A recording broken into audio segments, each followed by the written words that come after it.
आजको अध्यायको शीर्षक रहेको छ भारतीय छहारी।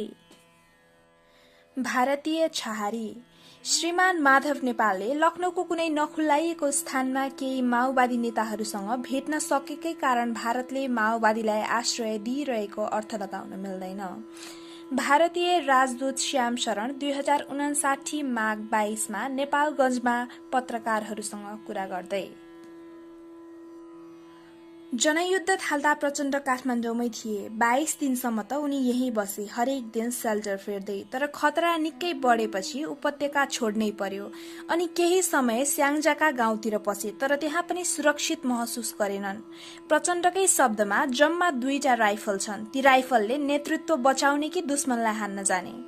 2-4वटा पिस्तोल छन्, त्यही पनि बिग्रिन्छन्, भत्कन्छन्। दुश्मन जताततै त्यही गाउँमा पनि छ, यही गाउँमा पनि छ। यसले धेरै साथीहरूको दिमाग खाने स्थिति बन्यो। त्यही स्थितिमा हामी नेतृत्वको एउटा पंक्ति बाहिर बसौं न त, अलि सजिलो हुन्छ भनियो। जनयुद्ध थालेको करिब 3 महिनापछि 2053 असारतिर उनी भारत छिरे। पूर्वी सीमा पारी सिलिगुडीलाई झण्डै 3 वर्ष सेल्टर बनाए। पछि दिल्ली, गजियाबाद र नोएडा मुकाम बने। बीचबीचमा मुम्बईदेखि भोपाल, पञ्जाब, चेन्नाई र देहरादूनसम्म सरिरहे। लगातार 8.5 वर्ष उनले भारतमा बिताए। 2टी छोरीको बिहे उतै गरिदिए, जलपाइगुडी र जालन्धरमा। छोरा प्रकाश पनि उतै हुर्के बढे। कतिपय नेता त जनयुद्ध शुरू हुँदा नहुँदै दिल्लीमा प्रकट भइसकेका थिए। जुन बेला प्रहरीले कोटेश्वर काठमाडौँ स्थित घरमा छापा मारेर खोज्दै थियो, हिसिला यामी नयाँ दिल्लीमा अखिल भारत जनप्रतिरोध मञ्चद्वारा 2052 फागुन 4 देखि 7 मा आयोजित अन्तर्राष्ट्रिय गोष्ठीमा कार्यपत्र पेश गर्दै थिइन्। उनका पति एवं माओवादी सहयोद्धा बाबुराम भट्टराई पनि भारतको भूमिगत बासिन्दा भएका थिए। अर्का नेता रामबहादुर थापा अर्थात बादल सुरुवाती वर्षमा प्राय देहरादूनतिर देखिन्थे। श्रीमती नयनकला पनि पछि त्यतै पुगिन्। उनीहरूका सन्तान प्रतीक र प्रतिमा त्यही पढ्थे, काका चोप बहादुरको रेखदेखमा। बादलका यी माहिला भाइ भारतीय सेनामा अधिकृत थिए। राम कार्की नेपालको सरकारी रेकर्डमा भूमिगत थिए, तर बसिरहेका थिए सिक्किममा, त्यहाँका मुख्यमन्त्री पवन चामलिङका अघोषित सल्लाहकार बनेर।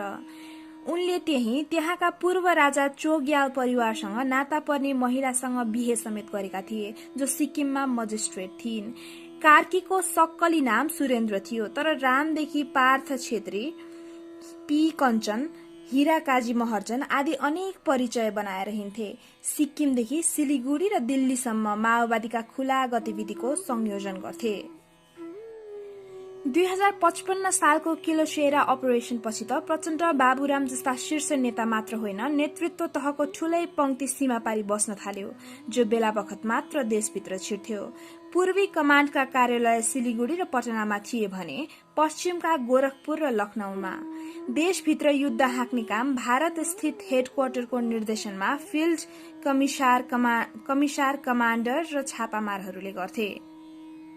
जनयुद्ध थालेपछिको पहिलो केन्द्रीय समिति बैठक 2053 असार नै सिलिगुडीमा गरिएको थियो अनि पुसमा लखनऊमा पोलिट ब्यूरो बैठक गरियो भने माघमा कानपुरमा जनवर्गीय संगठनहरूको भेला अनि चैतमा फरिदाबादमा पोलिट ब्यूरो बैठक। बाबुरामले पार्टीमा बुझाएको एउटा दस्तावेजमा भारतका कुन कुन शहरमा त्यस्ता बैठक गरिए भन्ने रोचक विवरण उल्लेख छ। त्यस अनुसार 2053 असारदेखि 2061 असारसम्म 8 वर्षे अवधिमा माओवादीका कम्तीमा 26वटा केन्द्रीय स्तरका बैठक र भेला भारतीय शहरहरूमै गरिएका थिए। जनयुद्धको इतिहासमा महत्व राख्ने 2055 सालको चौथो विस्तारित बैठक फरिदाबादमा भएको थियो भने 2057 सालको दोस्रो राष्ट्रिय सम्मेलन पञ्जाबको भटिण्डामा। माओवादी विद्रोहको समर्थनमा पहिलोचोटि सबभन्दा ठूलो जुलुस नेपाली शहरमा होइन, भारतकै राजधानीमा निस्कियो 2055 फागुन 1 मा। Solidarity forum to support the people's war in Nepal द्वारा दिल्लीमा आयोजित त्यो र्यालीमा सुरेश आलेमगर, वामदेव छेत्री, बर्बर राव, तारा सिंह, दर्शन पाल जस्ता दुवै देशका माओवादीले भाषण गरे। जनयुद्धको समर्थनमा यस्ता खुला कार्यक्रम भारतीय भूमिमा पटक पटक भए। प्रचण्ड बाबुरामले कांग्रेस एमालेका नेताहरूलाई देशभित्र होइन सिलिगुडी, दिल्ली, लखनऊ, पटना जस्ता भारतीय शहरमै भेटे। यो कुरा खुल्दै जाँदा र माओवादीको मुखबाट भारतको विरोध पटक्कै सुनिन छाड्दा गाईगुई चल्न थाल्यो। कतै यिनीहरू भारतबाट सञ्चालित त होइनन्? माओवादीले भारतबाट भौतिक सहयोग नै पाइरहेका त छैनन्? हिन्दुस्तानको बास। जनयुद्ध थाल्दा चाहिँ माओवादीको घोषित मान्यता बिल्कुलै फरक थियो। उनीहरूले हतियार उठाउनु पूर्व सरकारलाई बुझाएको 40 बुँदे माग पल्टाउँदा त्यो प्रष्ट हुन्छ जसका 9 बुँदा भारततर्फै लक्षित थिए। जस्तै 1. सन् 1950 को मैत्री सन्धि, महाकाली सन्धि लगायतका सम्पूर्ण असमान सन्धि सम्झौता खारेज गरिनुपर्छ। 2. नेपाल भारत खुला सिमाना नियन्त्रित र व्यवस्थित गरिनुपर्छ। 3. गोर्खा भर्ती केन्द्र रद्द गरिनुपर्छ। 4. भारतीय कामदारलाई वर्क पर्मिट लिएर मात्र काममा लगाइनुपर्छ। 5. नेपालभित्र भारतीय नम्बर प्लेटका गाडी चलाउन तत्काल रोक लगाइनुपर्छ। 6. छाडा हिन्दी सिनेमा, भिडियो र पत्र पत्रिकाको आयातमा रोक लगाइनुपर्छ आदि। माओवादीले औपचारिक रूपमा भारत लक्षित माग राखे पनि व्यावहारिक रूपमा उनीहरू भारतीय भूमि नै प्रयोग गर्ने रणनीतिमा थिए। त्यसैले भारतलाई चिढ्याउने काम गरेनन्। माओवादी मात्रै होइन, नेपालका प्राय ठूला सशस्त्र संघर्षमा भारत र भारतीय सिमाना जोडिने गर्छ। चाहे कांग्रेसले 2007 साल र 2017 सालमा गरेको सशस्त्र संघर्ष होस् अथवा 2042 सालमा रामराजा प्रसाद सिंहले गरेको बम काण्ड। नेपाल र भारत बीचको 1751 किलोमिटर लामो खुला सिमाना कुनै पनि विद्रोही गतिविधिका निम्ति स्वर्ग सरह बन्ने गरेको छ, किनभने खुला सीमाबाट विशाल भारतीय भूभागमा छिरेपछि जो कोही अलग हुन सक्छ। माओवादीले यो अवसर भरपूर उपयोग गरे। भारतमा लुक्न जानेदेखि गोली गट्ठा ओसार्नेसम्म सबै काम भ्याए। माओवादीसँग सीमा पार सञ्जाल फिजाउन लाखौं प्रवासी नेपालीको आधार पनि थियो। माओवादी सम्बद्ध अखिल भारत नेपाली एकता समाज र विद्यार्थी संघ 2036 साल अघिदेखि नै क्रियाशील थिए। भूमिगत पार्टी कमिटिहरूको अलग्गै जाल थियो। ती सबै कारणले युद्ध थालेपछि पनि नेताहरूलाई त्यही भूमिगत बस्न गाह्रो भएन। अर्को आधार त्यहीका माओवादी विद्रोही नक्सलवादी थिए, जसको जनयुद्ध दशकौंदेखि जारी थियो। त्यसबाहेक भारतमा एउटा बृहत वामपन्थी समाजवादी तबका छ जो आफू स्वयं त क्रान्तिमा लाग्दैन तर कुनै पनि क्रान्तिकारी क्रियाकलापबाट रोमाञ्चित हुन्छ। यस्ता क्रान्ति प्रेमीबाट नेपालका माओवादीले सक्दो सहयोग उठाए। गौतम नवलखादेखि आनन्द स्वरूप वर्मासम्म थुप्रै वाम बुद्धिजीवी र लेखक शुभचिन्तक सहयोगीका रूपमा देखा परे। यी सबै आधार हुँदाहुँदै पनि भारतबाट सशस्त्र गतिविधि सञ्चालन गर्न तब मात्र सम्भव हुन्थ्यो जब त्यहाँका सरकारी निकायले आँखा चिम्लिदिन्थे। त्यस्तै भयो प्रचण्डका निम्ति माओको मुलुक होइन गान्धीको देश अनुकूल भइदियो। नेपाली निकायलाई यो थाहा नभएको होइन। जब नेपालगञ्ज स्थित मध्य पश्चिम प्रहरी प्रमुख डीआईजी सहवीर थापाले लखनऊको गोमती नगरमा माओवादीको राजनीतिक प्रशिक्षण हुन लागेको सुइको पाए, पंजाबी मूलका सब इन्सपेक्टर कन्हैया सिंह सरदारको नेतृत्वमा एउटा टोली सुटुक्क पठाए। सीमावर्ती बहराइचका चिने जानेका प्रहरीलाई पनि साथमा लिएर सरदार सरासर गोमती नगर पुगे र माओवादी नेता हरिबोल गजुरेल, जगप्रसाद शर्मा अर्थात अपार सहित 4 जनालाई समाते। 2055 मंसिर 15 को घटना थियो त्यो। समात्न त समातिहाले, तर लखनऊका प्रहरीले माओवादी नेतालाई नेपाल लैजान दिएनन्। कारण बताउँदैन थिए, तर पछि थाहा भयो ठूलै ठाउँबाट दबाब आएछ। गजुरेलहरूलाई 48 घण्टापछि छाडियो। बल्छीमा परिसकेको माछा उम्किए जस्तो भयो। सरदारको नेतृत्वमा गएको प्रहरी टोली रित्तै हात फर्कियो। ती सरदारलाई माओवादीले 2060 सालमा नेपालगञ्जमा मारे। काठमाडौँले बुझ्यो लहरो माथिसम्मै रहेछ। केही महिनापछि भारतीय विदेश मन्त्री जसवन्त सिंह 4 दिने भ्रमणमा काठमाडौँ आए। फर्कने दिन 2056 भदौ 26 मा आयोजित पत्रकार सम्मेलनमा एकजना संवाददाताले सोधे, माओवादीहरूले भारतमा तालिम पाइरहेका खबरहरू छन्, के यो सन् 1950 को सन्धिको भावना विपरीत होइन? सिंहले जवाफ दिए, म तपाईलाई विश्वस्त पार्न सक्छु, नेपाल जस्तो मित्र राष्ट्रमा गडबडी हुने कुनै पनि आतंकवादीलाई भारतले संरक्षण प्रदान गर्दैन। नेपाली पक्षले भारतीय भूमिमा भइरहेको माओवादी गतिविधि नियन्त्रण गर्न पहिलोचोटि औपचारिक आग्रह गरेको थियो।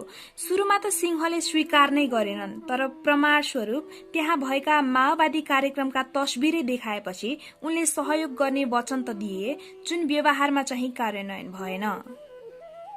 नेपालको माग भारतमा खुला जस्तै देखिने माओवादी नेतालाई समातेर बुझाइदिनु पर्यो भन्ने हुन्थ्यो, जुन कुरा दिल्लीले सुन्ने काम मात्रै गर्यो।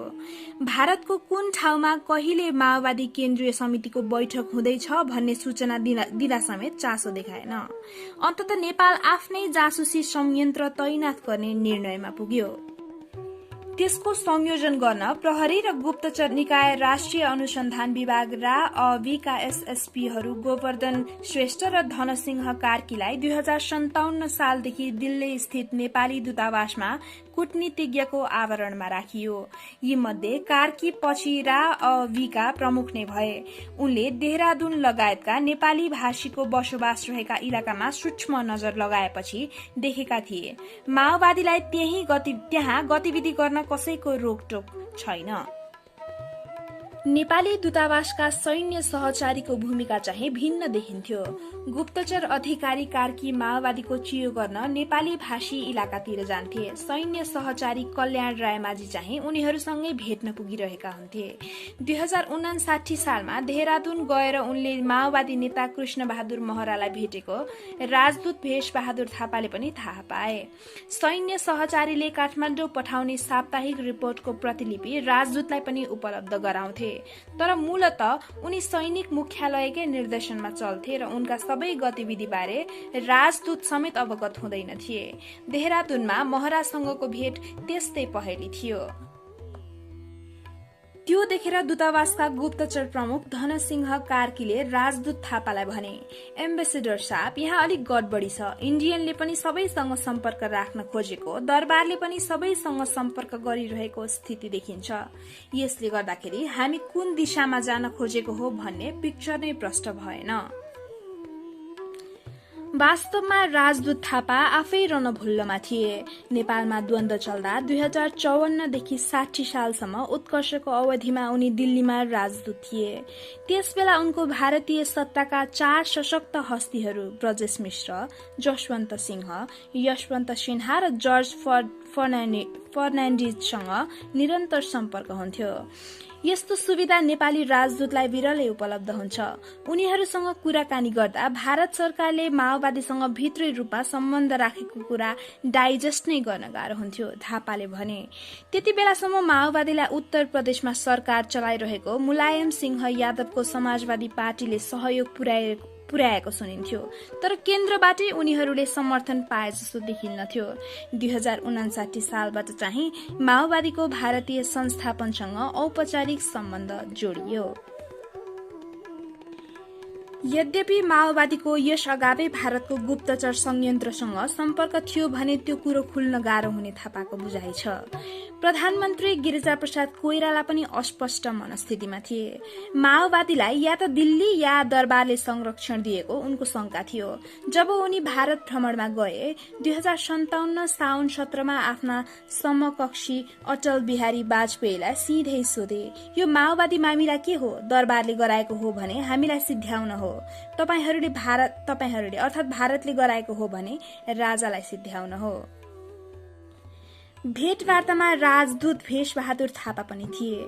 कोइरालाको कुरा सुनेर वाजपेयी एकछिन त अक्क न बक्क भए अनि विषयान्तर गर्न खोज्दै भने, गिरिजा बाबू, आप भी क्या कहते हैं?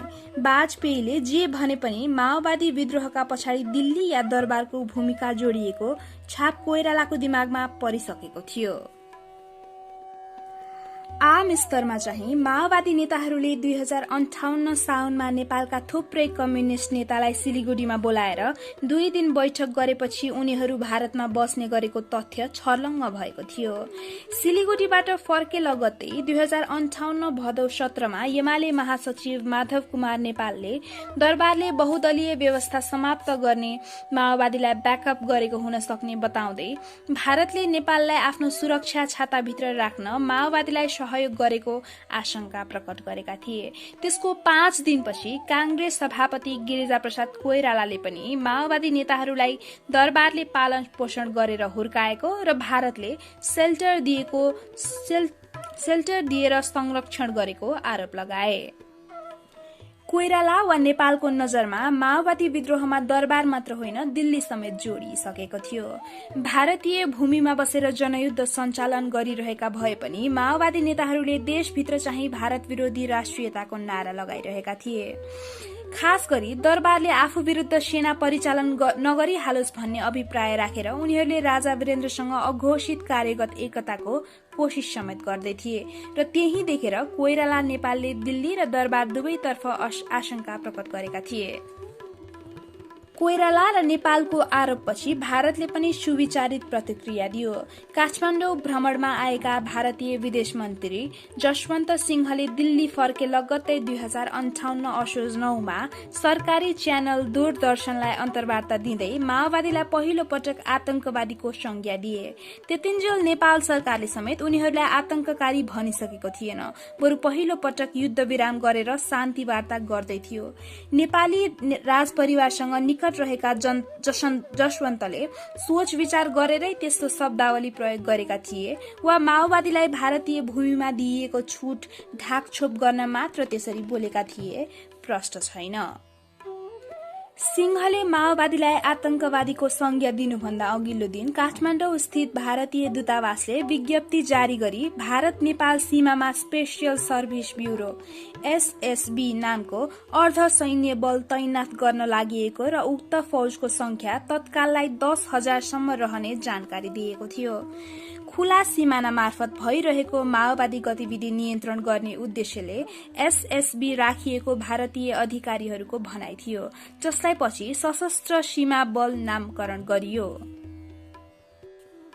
केही दिनपछि माओवादीले युद्ध विराम भंग गर्दै शाही नेपाली सेनामाथि आक्रमण गर्न थालेपछि भारतीय विदेश मन्त्रालयका प्रवक्ता नवतेज शर्माले त्यसलाई दुर्भाग्यपूर्ण भने र माओवादी विरुद्ध पहिलो पटक कड़ा वक्तव्य जारी गर्दै भने नेपाल सरकारले मुलुकमा शान्ति र सुरक्षा कायम राख्न चाल्ने कदमको हामी समर्थन गर्दछौं। शाही अमेरिकी सेना दिल्लीको भनाई र गराईमा अन्तरले काठमाडौँमा पर्याप्त भ्रम सिर्जना गरेको थियो। त्यसैले माओवादीले 2058 मंसिरमा घोराही ब्यारेकमा हमला गरेपछि नेपालले सहयोगका निम्ति भारतसँग होइन अमेरिकासँग हात पसार्यो, किनभने दरबार ठान्थ्यो माओवादीलाई दिल्लीले संरक्षण दिएको छ र उसैसँग सहयोग किन माग्ने। तत्कालीन अन्तर्राष्ट्रिय परिस्थितिले पनि उसलाई साथ दियो। 2001 सेप्टेम्बर 11 को अल कायदा आक्रमणपछि अमेरिकाले जब ग्लोबल वार अन टेरर थाल्यो, नेपालमा संयोगवश त्यही बेला माओवादी विरुद्ध सैनिक कारबाही शुरू गरिएको थियो। अमेरिकाले चलाएको आतंकवाद विरोधी अभियान मूलतः मुस्लिम राष्ट्रहरूमा सीमित थियो। नेपालको माओवादी विद्रोह विरुद्धको कारबाहीलाई पनि सघाउँदा त्यो अभियान सबै खाले आतंक विरुद्ध रहेको देखिन्थ्यो। फेरि त्यसबेला अमेरिकासँग घनिष्ठ सम्बन्ध भएको भनिएका शेरबहादुर देउवा प्रधानमन्त्री तथा रक्षा मन्त्री थिए। ती सबै कारणले अमेरिकी नेतृत्वको ग्लोबल वार अन टेररको एउटा हिस्सा बन्यो नेपाल, जसको घोषणा देउवा स्वयंले गरे। दुई देशबीच कूटनीतिक सम्बन्ध स्थापित भएको 52 वर्षपछि पहिलो चोटि 2058 माघमा अमेरिकी विदेश मन्त्री कोलिन पावेल 2 दिने भ्रमणमा काठमाडौँ आए। पावेल फर्के लगत्तै माओवादीले अछाममा भीषण आक्रमण गरेका थिए, जसको स्थलगत निरीक्षण गर्न तत्कालीन अमेरिकी राजदूत माइकल मलिनोस्की आफै गए। फर्केपछि घोषणा गरे माओवादी र अल कायदामा भिन्नता छैन। त्यससँगै अमेरिकी सैनिक र गुप्तचर अधिकृतहरूको क्रियाशीलता निकै बढ्यो। 2059 वैशाखमा अमेरिकी सेनाको पेसिफिक कमान्डका एक लेफ्टिनेन्ट कर्नेलको नेतृत्वमा आएका 12 विशेषज्ञले रोल्पा, अछाम र गोर्खा भ्रमण गरे। माओवादीसँग लड्ने रणनीति बनाउन विदेशी फौज नेपालको पहाड़ घुमेको त्यो पहिलो अवसर थियो। नेपाली सेनाको क्षमता तथा आवश्यकता सम्बन्धमा त्यही टोलीले तयार पारेको प्रतिवेदनका आधारमा पेन्टागनले नेपाललाई M16 लगायतका हात हतियार उपलब्ध गराउने निर्णय लियो। त्यो टोली स्थलगत भ्रमणका क्रममा रोल्पाको गाम ब्यारेक पनि गएको थियो, जसलाई उनीहरू पुगेको केही दिनमै माओवादीले ध्वस्त पारिदिए। अमेरिकी सुझाव अनुरूप सेनाको नेतृत्वमा सशस्त्र र नेपाल प्रहरी समेत राखेर खडा गरिएको त्यो युनिफाइड क्याम्प तोडिएको घटना थप अमेरिकी सहयोग जुटाउने कारक झैं बन्यो। गाममा हमला भएकै दिन 2059 वैशाख 24मा प्रधानमन्त्री देउबा संयोगवश वाशिङटन डीसी पुगेका थिए। उनले अमेरिकी राष्ट्रपति जर्ज डब्ल्यू बुशलाई ओभल अफिसमा भेट्न साथ सहयोगको याचना गरे। 2059 जेठमा काठमाडौँमा अमेरिकी सेनाले अफिस अफ डिफेन्स कर्पोरेसन स्थापना गर्यो, जसले नेपाली सेनालाई दिने सहयोगको समन्वय गर्न थाल्यो। पहिलो वर्ष 2059-60मै 1 करोड 20 लाख डलर बराबरको सैन्य सहयोग दिइयो। त्यसपछि 4 वर्षको अवधिमा 2 करोड 20 लाख डलर बराबरको सहयोग उपलब्ध गराइयो। त्यही क्रममा 2 किस्तामा गरी 10,000 थान M16 राइफल दिइयो। International military education and training IMET मार्फत दिने तालिमको मात्रा बढाइयो। 2059 फागुनमा अमेरिकी परामर्श र प्रशिक्षणमा नेपाली सेनाले रेन्जर बटालियन खडा गर्यो। 2060 वैशाख 12मा दुई देशबीच 5 वर्षे प्रति आतंकवाद सम्झौता भयो, जसको उद्देश्य नेपाली सुरक्षा कर्मीलाई प्रति आतंकवाद तालिम र प्राविधिक परामर्श सहायता उपलब्ध गराउनु थियो। अमेरिकी प्रशिक्षक नेपालका डाँडापाखामा छाउन थाले। अमेरिकी सहयोगकै कारण माओवादीको विजय अभियान रोक्न सकिएको नेपाली सेना समेतले स्वीकार्यो। उक्त सहयोग बिना हामी यहाँसम्म आइपुग्न सक्ने थिएनौं। सेनाका युद्ध कार्य निर्देशक कुल बहादुर खड्काले अमेरिकी सहायक विदेश मन्त्री क्रिस्टिना रक्कालाई औपचारिक रूपमा भनेका थिए, माओवादी समस्यासँग लड्नका लागि हामीलाई राजनीतिक, नैतिक र भौतिक सहयोग प्रदान गरेकोमा म शाही नेपाली सेनाका तर्फबाट संयुक्त राज्य अमेरिका सरकारप्रति हार्दिक कृतज्ञता व्यक्त गर्न चाहन्छु। यद्यपि त्यसबेला नेपाली सेनाभित्रै अमेरिकी सैन्य सहयोगका पछाडि भू-राजनीतिक स्वार्थ रहे नरहेको तर्फ विचार पुर्याउनु पर्ने आवाज उठेको थियो। यता माओवादीले अमेरिकी सहयोगमा सुदृढ भएको शाही नेपाली सेनाको नयाँ नामकरण गरे, शाही अमेरिकी सेना। उनीहरूले आरोप मात्र लगाएनन्, काठमाडौँ स्थित अमेरिकी दूतावासका 2 सुरक्षा गार्डको हत्या समेत गरे। दूतावासको सर्भिलेन्स डिटेक्सन युनिटका एजेन्ट रमेश मानन्धर 2058 मंसिरमा काठमाडौँको कुलेश्वरमा मारिएपछि सुरुमा माओवादीले जिम्मेवारी लिएका थिएनन्। अमेरिकी FBI को टोलीले समेत त्यसको भेउ पाउन नसकेपछि हत्याको सुईको दिनेलाई 5 लाख रुपैयाँसम्म पुरस्कार दिने घोषणा अमेरिकी दूतावासले गर्यो। 2059 कार्तिकमा बुद्धनगरमा अर्को हत्या भयो, दूतावासमा सुरक्षा गार्डको काम गर्ने दीपक पोखरेलको। त्यसपछि चाहिँ माओवादीले दुवै हत्याको जिम्मेवारी मात्र लिएनन्, अमेरिकी दूतावासलाई सुराकीहरूलाई कुनै पनि आवरणले ढाक्ने कार्य बन्द गर्न भन्दै चेतावनी समेत दिए। मारिएका 2 मध्ये रमेशलाई रवि भवन क्षेत्रमै बस्ने भूमिगत नेत्री रेखा शर्माको पीछा गरेको भनेर हत्या गरिएको थियो भने दीपकले माओवादीका नाममा रकम उठाउने गरेको आरोप लगाइएको थियो। तर त्यसलाई प्रष्टसँग नभनेर सोझै उनीहरू काम गर्ने दूतावासलाई चेतावनी दिएपछि अमेरिकाले माओवादीप्रति कठोर नीति अख्तियार गर्यो र त्यसैको पृष्ठभूमिमा अमेरिकी विदेश मन्त्रालयले माओवादीलाई आतंकवादीको समूहहरूको सूचीमा राख्यो। माओवादी विरुद्ध अभियानमा अमेरिकालाई पछ्याउँदै बेलायतले पनि सैन्य सहयोग गर्यो। बेलायती सेनापति माइकल वायसको 2059 जेठको नेपाल भ्रमणपछि लन्डनले नेपाली सेनालाई 2टा M17 हेलिकप्टर र 2टा आइल्यान्डर जासुसी विमान जस्ता सैन्य सहयोग मात्र उपलब्ध गराएन, उसको गुप्तचर निकाय MI6 ले रा अबिसँग मिलेर माओवादी विरुद्ध अपरेसन मुस्ताङ नामको संयुक्त गुप्तचरी समेत सञ्चालन गर्यो। करिब 32 करोड रुपैयाँ खर्च गरिएको उक्त गुप्त कारबाही खासै प्रभावकारी भएन, बरु त्यसमा अनियमितता भएको विवरण सार्वजनिक भएपछि त्यो अर्को भ्रष्टाचार प्रकरणका रूपमा चर्चित भयो। बेलायतले माओवादी विरुद्धको अभियानलाई आर्थिक रूपमा भरथेक गर्न दाताहरूबीच समन्वयको कोशिश पनि गर्यो। त्यसका निम्ति 2059 असार 5-6मा लन्डनमा अन्तर्राष्ट्रिय जमघट गरियो, जहाँ माओवादी मामिलामा छलफल गर्न भारत र चीन पहिलो पटक एउटै मञ्चमा भेला भए। त्यसपछि फागुनमा बेलायती प्रधानमन्त्री टोनी ब्लेयरले आफ्नै एजेन्सीहरूमा समन्वय गराउन र मुख्यतः भारत, अमेरिका र बेलायत बीच साझा नेपाल नीति तय गर्न सर जेफ्री जेम्सलाई नेपालका निम्ति विशेष दूत नियुक्त गरे। तर अमेरिका र बेलायतले नेपाललाई सघाउने नाममा आफ्नो साथमा बढाएको सक्रियता भारतलाई चित्त बुझिरहेको थिएन, जुन चाँडै प्रकट भयो। फेरि भारतीय अग्रता। सेप्टेम्बर 11 को घटनापछि मुस्लिम आतंकवाद विरुद्ध लड्ने विषयले भारत र अमेरिकालाई अन्तर्राष्ट्रिय जगतमा नजिक ल्याइरहे पनि नेपालको माओवादी मामिलामा उनीहरूको फरक मत प्रष्टै देखियो। नेपालमा अमेरिकाको सैन्य संलग्नता, नेपाली सेनालाई सैन्य सामग्री आपूर्तिमा उसको बढ्दो वर्चस्व र दुई देशका सेनाबीच गहिरिदो सम्बन्धले दिल्लीमा धेरैलाई चनाखो बनाएको थियो। नेपालको सैनिक सामर्थ्य आफूमै निर्भर रहोस् र त्यहाँ अन्य शक्ति राष्ट्रको प्रभाव नबढोस् भन्ने भारतीय मनसाय फेरि झल्कियो। नेपाली सेनाको हातमा भारतीय एसएलआरका ठाउँमा अमेरिकी M16 राइफल देखिन थालेका थिए। प्रधानमन्त्री शेरबहादुर देउवाले बेल्जियमबाट पनि 5500 थान मिनी मेसिन गन किन्ने सम्झौता गरेपछि दिल्लीको असन्तुष्टि प्रकटै भयो। उसले ती हतियार बोकेर आएको विमानलाई आफ्नो आकाशमा उड्ने अनुमति नै दिएन, जसले गर्दा 2059 पुसमा 3 साता काजाखस्तानमा रोकिएको त्यो कन्साइनमेन्ट नेपालले लामो हार गुहारपछि मात्र भित्राउन पायो। बेल्जियन हतियार रोकिएका बेला भारतका विदेश सचिव कमल सिब्बलले खुलै रूपमा भने, नेपालको आन्तरिक द्वन्द्व बढ्न नदिन पश्चिमा मुलुकले नेपाललाई सैनिक सहयोग बढाउने सम्बन्धमा सावधान हुनुपर्छ। काठमाडौँ स्थित भारतीय राजदूत श्याम शरणले अझ प्रष्टसँग भने, हामीले आपूर्ति गर्न नसक्ने सामग्री अमेरिका र बेलायतले आपूर्ति गर्छन् र केही क्षेत्रमा तालिम दिन्छन् भने त्यो सदैव स्वागत योग्य नै हुन्छ।